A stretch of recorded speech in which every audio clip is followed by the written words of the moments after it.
একটা সময় ছিল ব্রাজিলের আক্রমণ ভাগে বল পায়ে নেইমার মানে ছিল দর্শকদের বুকের ভেতর অন্যরকম একটা উত্তেজনা।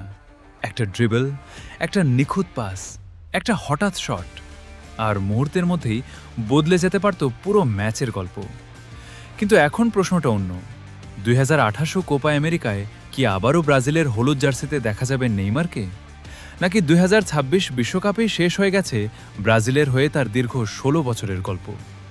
কারণ একটা সময় যে জার্সিটা ছিল নেইমারের স্বপ্নের প্রতীক, আজ সেই জার্সি থেকেই নিজেকে সরিয়ে নিয়েছেন ব্রাজিলের এই কিংবদন্তি।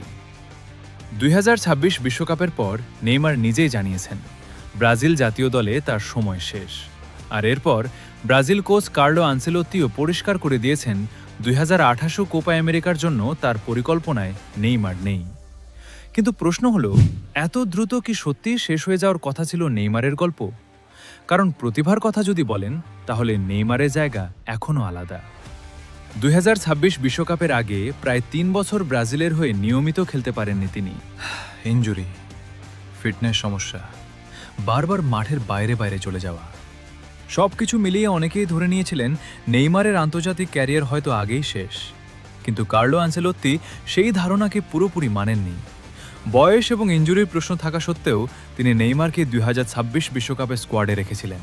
কারণ আনচেলত্তি জানতেন ফিট নেইমার এখনও এমন কিছু করতে পারেন যা ব্রাজিলের অনেক তরুণ ফুটবলারও হয়তো পারে না।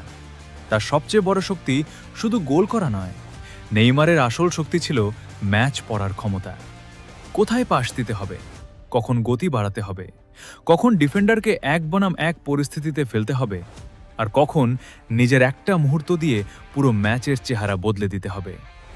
2026 বিশ্বকাপে ব্রাজিলের হয়ে দীর্ঘ বিরতির পর যখন নেইমার মাঠে ফিরলেন, তখন সেটি হয়তো তার সেরা প্রত্যাবর্তন ছিল না। কিন্তু সেই কয়েক মিনিটই একটা বিষয় পরিষ্কার করে দিয়েছিল, নেইমারকে ঘিরে ব্রাজিলিয়ানদের আবেগ এখনও শেষ হয়নি। কারণ নেইমার শুধু একজন ফুটবলার নন, তিনি একটা প্রজন্মের স্মৃতি। একটা প্রজন্ম যারা তার ড্রিবল দেখে বড় হয়েছে, যারা ব্রাজিলের 10 নম্বর জার্সি দেখলেই নেইমারকে মনে করেছে, যারা ভেবেছিল একদিন হয়তো নেইমারই ব্রাজিলকে বিশ্বকাপ এনে দেবেন। কিন্তু ফুটবল সবসময় গল্পের শেষটা আমাদের ইচ্ছা মতো লিখতে দেয় না। 2026 বিশ্বকাপও তার ব্যতিক্রম হয়নি। ইনজুরির কারণে নেইমারের ভূমিকা ছিল সীমিত, আর ব্রাজিলের বিদায়ও হলো প্রত্যাশার অনেক আগেই। নরওয়ের বিপক্ষে হারের পর নেইমারের চোখের পানি যেন বলে দিচ্ছিল এই গল্পটা এমনভাবে শেষ হওয়ার কথা ছিল না।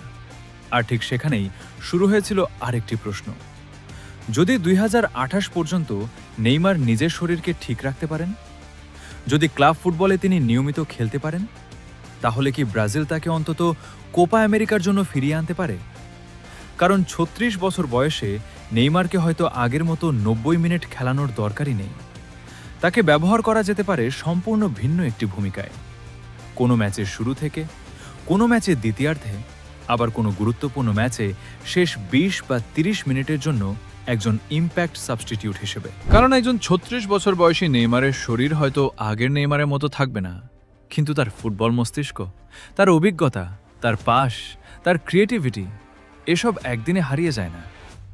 মেসিও ক্যারিয়ারের শেষ পর্যায়ে এসে দেখিয়েছেন একজন কিংবদন্তি কিভাবে নিজের খেলার ধরন এবং ওয়ার্কলোড পরিবর্তন করে দীর্ঘদিন কার্যকর থাকতে পারেন।